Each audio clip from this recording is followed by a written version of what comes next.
मृत्यु के पश्चात प्राणी को धर्मराज के दरबार में ले जाया जाता है।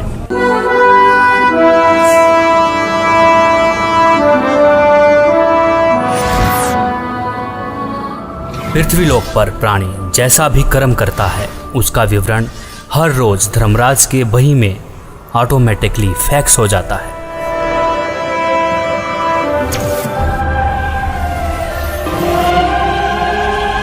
जहां धर्मराज हर प्राणी का लेखा जोखा करते हैं।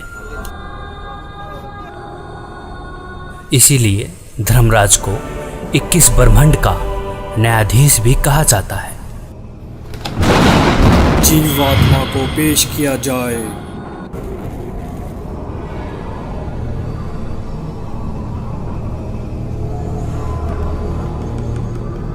इसने प्राय स्त्री के साथ दुष्कर्म और हत्या का पाप किया है, इसे नरक में डाला जाए।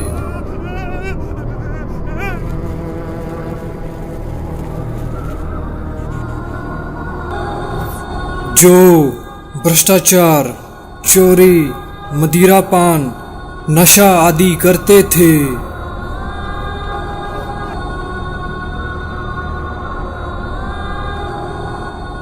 पर स्त्री के साथ दुष्कर्म,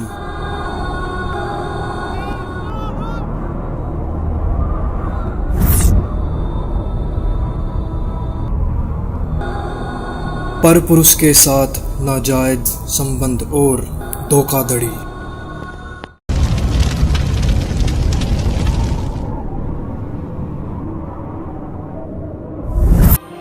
दो नंबर का काम करके कमजोर और असहाय लोगों का शोषण करना और मनुष्य के जीवन के साथ खिलवाड़ करना।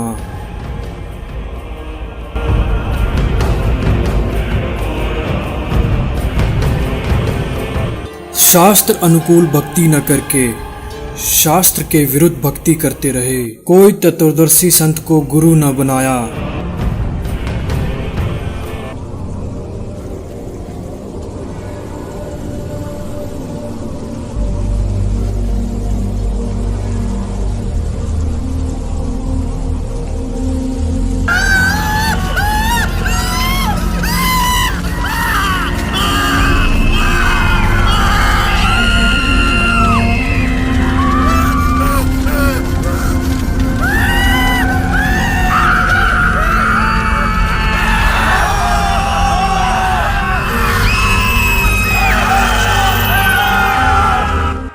पूर्ण परमात्मा ने कष्ट देखा और उसको आना पड़ेगा, शास्त्रों को खोलना पड़ेगा और इतिहास को फिर दोहराना पड़ेगा जो 600 साल पहले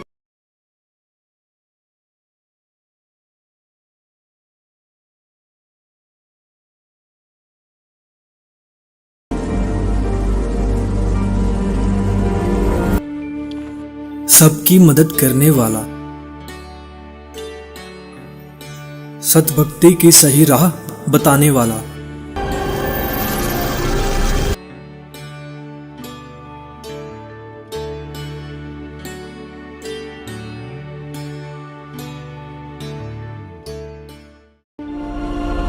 बहुत सारी आत्माएं तत्व ज्ञान को जानकर सतलोक चली जाएंगी।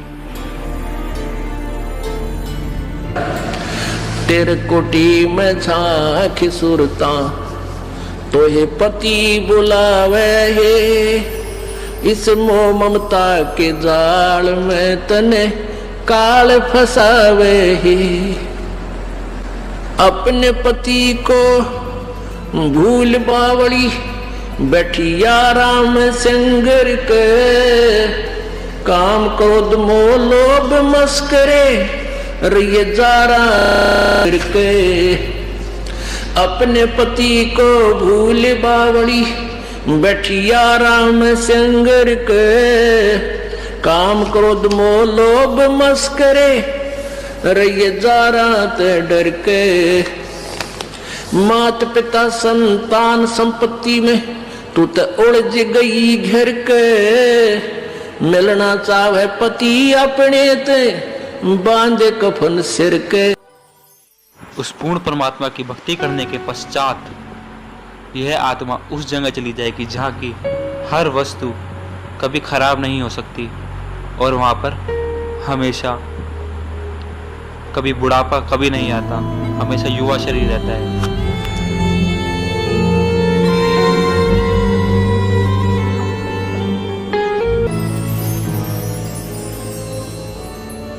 सतलोक में चल मेरी सूरता,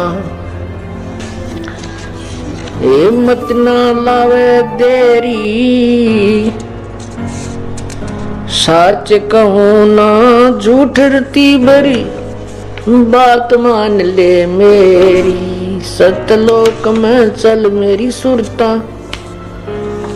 हिम्मत ना लावे देरी, सच कहूं ना झूठ रती बरी, तू बात मान ले मेरी।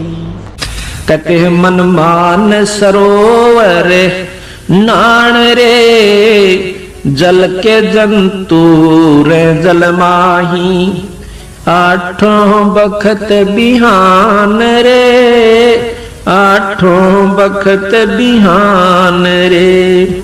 मन मान सरोवर नाण रे, जल के जंतु रे जल माही, आठों बखत बिहान रे। कि भाई मन नुक है मान सरोवर नहाया करे। ऊपर जो सरोवर है सतलोक की तरफ चलते हैं ना, इस मृत मंडल में भी 21 ब्रह्मांड के अंदर भी मान सरोवर है, इनसे ऊपर सतलोक में भी मान सरोवर है।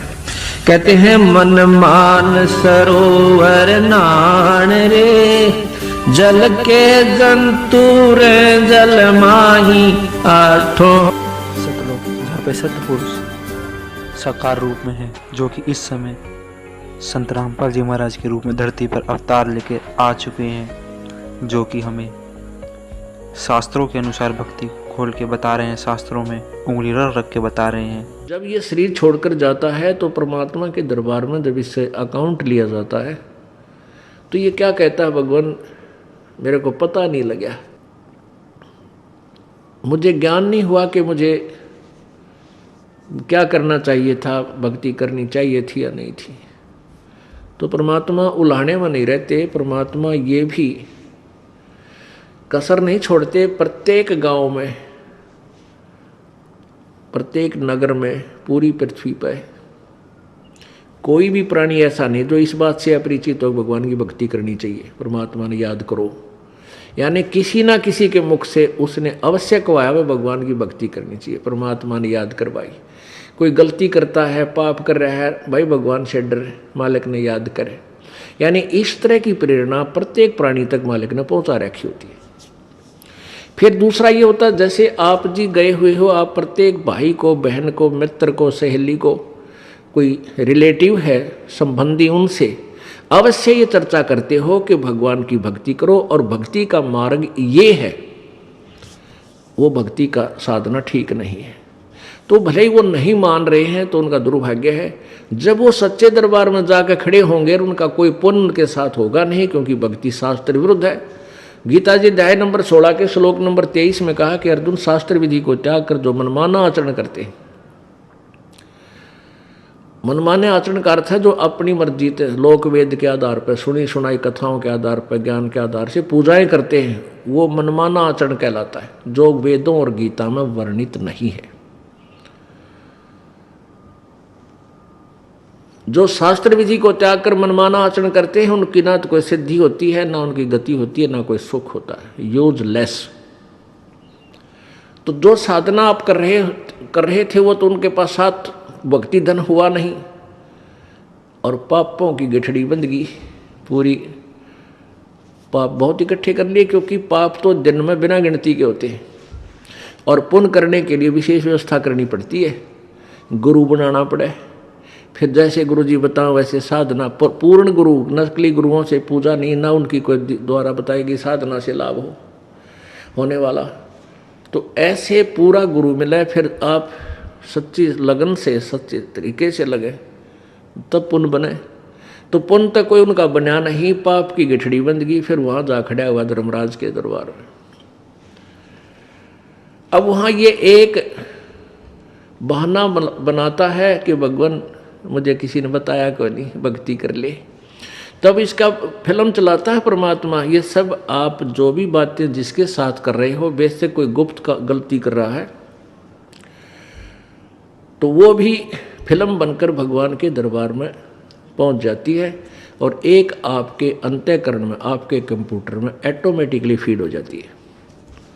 तो जब ये वहाँ खड़ा होकर ये झूठ बोलता है, बहाना बनाता है, तो परमात्मा इसके कंप्यूटर से जो वहाँ भगवान के दरबार में इसके नंबर का है ऑन कर देता है कि ले देख, ये भक्त तुझे क्या कह रहा है, ये बहन तुझे क्या कह रही है कि भक्ति कर ले, तू क्या कह रहा है, फिर देखेंगे किसने देखा है। ईब के भक्ति करने का टाइम से बुढ़ा होकर भक्ति करूँगा, और भक्ति तने करी नहीं, बकवाद करता रहा।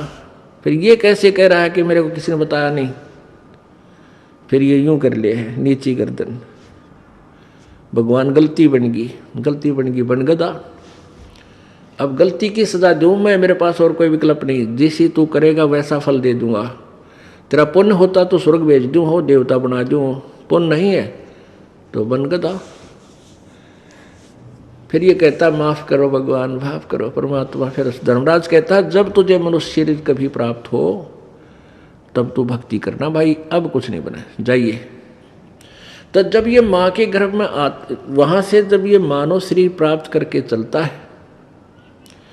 वहाँ के जो देव पुरुष हैं वो भी कहते हैं इस आत्मा को कि भाई तेरा दाव लग गया, और ये मनुष्य शरीर बार बार नहीं मिलता, पूरे संत की तलाश करिए। देवता भी पछता रहे हैं कि हमने तो गलती कर दी, हमें भी संत पूरा नहीं मिला, हमारी भी जन्म मृत्यु होगी, और कभी मनुष्य शरीर मिलेगा तो पूरे संत ने ढूंढांगे भाई। इन अधूरे संतों के आधार पर हमने भक्ति कर ली, हम पार नहीं हो पाए, हम फिर जन्म मृत्यु में। तो आने वाले मानव शरीर प्राप्त करने वाले को प्रत्येक ने एक सलाह देते हैं कि तेरा दाव लग गया भाई, भक्ति करिए, बकवाद मत करना। तो वहाँ तो ये बिल्कुल पक्का होका हुआ है, माँ के गर्भ तक इसको याद रहता है। बाहर आते ही फिर ये 3 गुणों के प्रभाव से ये भूल जाता है।